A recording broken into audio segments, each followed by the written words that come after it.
کہ بیوی کو اپنے شوہر سے اتنی محبت کرنی چاہیے. اگر محبت کرے گی تو گھر کی مشقت کو برداشت بھی کرے گی. اگر بیوی اپنے شوہر سے محبت کرے گی گھر کے نظام کو مشقت سے بھی سنبھالے گی. پریشانی آئے گی تب بھی سنبھالے گی, بھوک آئے گی تب بھی سنبھالے گی. اگر بیوی کو اپنے شوہر سے محبت نہیں, تنگی کو کبھی برداشت نہیں کر سکے گی. بھاگنے کی کوشش کرے گی, چیخنے کی کوشش کرے گی, چلائے گی, جھگڑے کرے گی, فسادات کھڑا کرے گی. یہ اس وقت ہوتا ہے کہ جب بیوی کو اپنے شوہر سے محبت نہ ہو. اللہ اور اس کے رسول نے فرمایا کہ بیوی پر لازم ہے اپنے شوہر سے محبت کرے تاکہ گھر کا نظام سکون سے بنا رہے. مسلمانوں کے اندر خاندانی روایات ہیں کہ جب بھی بھائی آ جائے, باپ آ جائے, بیٹی اپنے سر پر دوپٹہ کرتی ہے, حیا کرتی ہے, شرم کرتی ہے, باپ کی ڈانٹ کو برداشت کرتی ہے اس نیت سے, اس ارادے سے, یہ سوچ کر کہ یہ میرے والد محترم ہیں, یہ جتنا بھی ڈانٹیں گے میرے فائدے کے لیے مجھے ڈانٹیں گے, یہ سوچ کر باپ کی ڈانٹ کو برداشت کرے گی. یہ مسلمانوں کی روایات ہیں, یہ مسلمانوں کا معاشرہ ہے. لبرل لوگ کہتے ہیں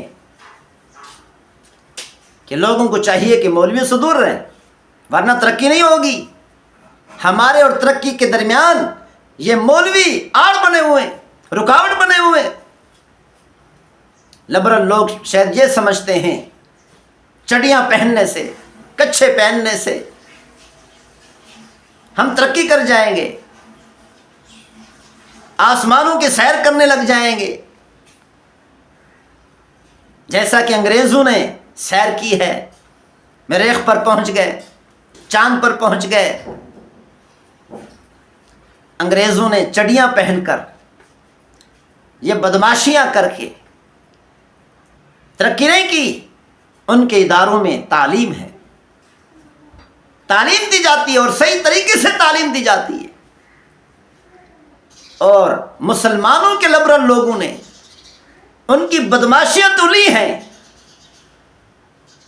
ان کی طرح چڑیاں تو پہننے لگ گئے, اپنی عورتوں کے برقعے تو اتار دیے, لباس تو اتار دیا عورتوں کا, لیکن ان کی طرح تعلیم حاصل نہ کر سکے, ان کی طرح یہاں پر اپنے ملک کے اندر تعلیم نہ دے سکے. کالج یونیورسٹیاں انہی لبرل لوگوں کے پاس ہیں, سکول انہی لبرل لوگوں کے پاس ہیں. ہاں اگر کالج یونیورسٹیاں مولویوں کے پاس ہوتی تو پھر کہنے کا ان کو حق تھا کہ یہ مولوی رکاوٹ ہیں ترقی میں. دنیاوی تعلیم تمہارے پاس, سکول کالج یونیورسٹیاں لبرل لوگوں کے پاس ہیں, تعلیم خود نہیں دیتے, رشوت لے کر بچوں کو پاس کرتے ہیں, اور خود نے لبرل لوگوں نے ہی تعلیم کا بیڑا غرق کیا ہوا ہے.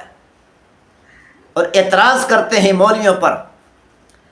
مولویوں کے پاس جو تعلیم ہے آ کر ایک ایک مدرسے میں دیکھ لو, یہ تعلیم پیسوں سے نہیں ملتی, مفت دی جاتی ہے.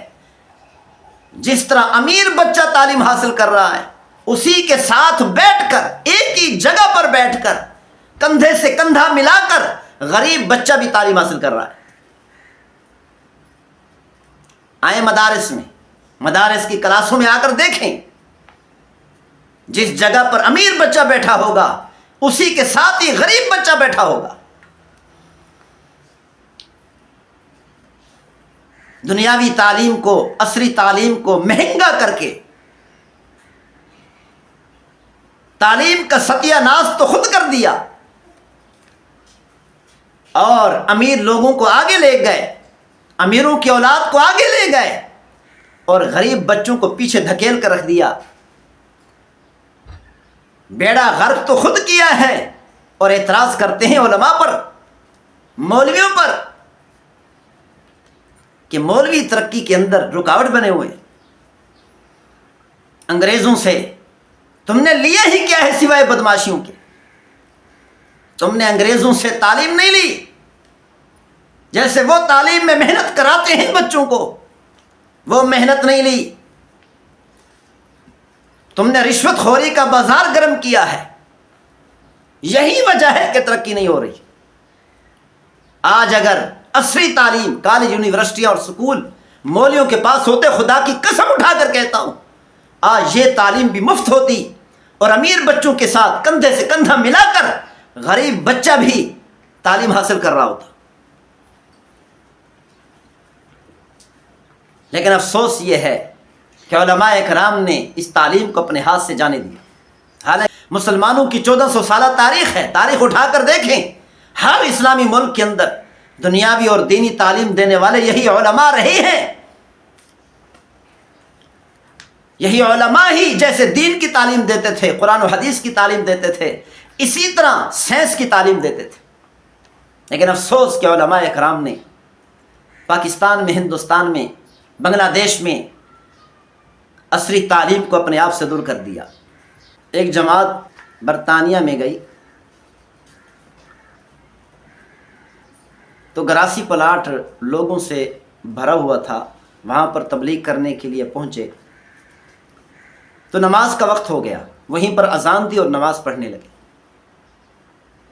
بہت سارے انگریز غیر مسلم مسلمانوں کی، ان تبلیغ والوں کی یہ عبادت دیکھ کر اکٹھے ہو گئے، جمع ہو گئے۔ نماز پڑھ کر جب فارغ ہوئے تو ایک لڑکی آگے بڑھی، نیم لباس تھا، آدھا لباس تھا اور آدھی ننگی تھی۔ امیر صاحب کو آ کر سلام کیا، ہاتھ دیا۔ ان کے اندر تو رواج ہے کہ ہر مرد کو عورت مصافحہ کر کے سلام کرتی، ان کے ہاں کوئی عیب نہیں۔ یہ غیرت اور عزت تو مسلمانوں کے پاس ہے، غیرت عزت نام کی چیز تو انگریزوں میں ہے ہی نہیں۔ لڑکی نے آ کر سلام کیا، امیر صاحب نے ہاتھ نہیں دیا۔ لڑکی نے پوچھا کہ آپ مجھ سے نفرت کرتے ہیں، مجھ سے مصافحہ نہیں کر رہے، ہاتھ نہیں ملا رہے؟ امیر صاحب نے بڑا زبردست جواب دیا، فرمایا یہ ہاتھ میری بیوی کی امانت ہے اور اس امانت میں خیانت نہیں کر سکتا۔ اگر میں کسی غیر عورت کو یہ ہاتھ دوں گا تو میں اپنی بیوی کی امانت میں خیانت کرنے والا شمار ہوں گا، اسی لیے میں یہ خیانت نہیں کر سکتا۔ انگلش میں اس نے بتایا اس کو، تو اس لڑکی نے یہ بات سنی، بے ہوش ہو کر گر گئی۔ جب بے ہوشی سے افاقہ ہوا، کھڑی ہوئی، کہنے لگی کس قدر مبارک ہے وہ عورت جو تیری بیوی ہے، کس قدر اس کی عزت ہے، اس کا احترام ہے کہ شوہر اس کی عزت کر رہا ہے، ہزاروں کلومیٹر دور ہو کر بھی نہیں دیکھ رہی بیوی۔ بیوی دور ہے، پاکستان میں ہے اور وہ برطانیہ میں ہے، شوہر برطانیہ میں، بیوی پاکستان میں، ہزاروں کلومیٹر کا سفر ہے، ہزاروں کلومیٹر کی مسافت ہے،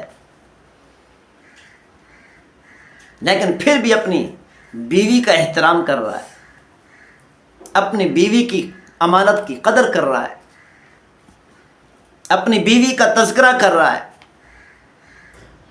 تو وہ لڑکی کہنے لگی کس قدر مبارک ہے وہ تیری بیوی۔ لیکن افسوس ہم پر، ہم کتیا کی طرح یہاں پر پھرتی ہیں، جس کا بھی دل چاہتا ہے کتوں کی طرح ہم سے لڑ جاتا ہے۔ ہماری حیثیت اس برطانیہ میں کتیوں سے زیادہ نہیں، ہماری کوئی قدر نہیں، ہمیں یوز کر کے ایسے پھینک دیا جاتا ہے جیسے ٹیشو پیپر استعمال کر کے پھینک دیا جاتا ہے۔ ٹیشو پیپر سے زیادہ ہماری کوئی قدر نہیں یہاں پر۔ تو یہ قدر، یہ احترام، امانت کا خیال رکھنا، یہ عزت اللہ تعالیٰ نے مسلمانوں کو عطا کی۔ اسلامی معاشرے میں یہ عزت ملے گی، یہ احترام ملے گا۔ لبرل لوگوں نے اگر اپنی عورتوں کو اسی طرح بنانا ہے تو انہی کو مبارک۔ ہم اپنے گھر کی عورتوں کو ایسا نہیں بنا سکتے، ہم اپنی عزت کو ایسا نہیں بنائیں گے، ہمیں نہیں چاہیے یہ ترقی۔ اگر ترقی اسی طرح ہوتی ہے تو ہمیں یہ ترقی نہیں چاہیے۔ اللہ تعالیٰ نے قرآن مجید فرقان حمید میں ارشاد فرمایا، وعد اللہ الذین آمنوا منکم وعملوا الصالحات لیستخلفنہم فی الارض۔ اللہ تعالیٰ وعدہ کا لفظ بیان فرمایا۔ اللہ تعالیٰ نے فرمایا اللہ کا وعدہ ہے جو لوگ ایمان لائے اور نیک اعمال کیے، اسلامی معاشرے کے مطابق چلے، اسلامی روایات کے مطابق چلے، اسلامی قوانین کے مطابق چلے، لَيَسْتَخْلِفَنَّهُمْ فِي الْأَرْضِ۔ اللہ نے فرمایا میں پروردگار کا وعدہ ہے دنیا میں بھی ترقی دوں گا، آخرت میں بھی ترقی دوں گا۔ مسلمانوں نے اگر ترقی کرنی ہے، صرف مسلمانوں کے لیے یہی شرط ہے کہ نیک اعمال پر آئیں، اعمال صالحہ پر آئیں، پھر ترقی ملے گی۔ لَيَسْتَخْلِفَنَّهُمْ فِي الْأَرْضِ۔ سیاسی ترقی چاہتے ہیں تب ملے گی جب اعمال صالحہ ہوں گے، جب اسلامی معاشرہ ہوگا، اسلامی روایات ہوں گی، اسلامی عزت اور احترام ہوگا، تو پھر ترقی ملے گی۔ ترقی دینے والے پروردگار نے شرط لگا دی ہے۔ اب مسلمانوں کی مرضی، ترقی لیں، اسلامی روایات پر عمل کریں اور ترقی کر جائیں۔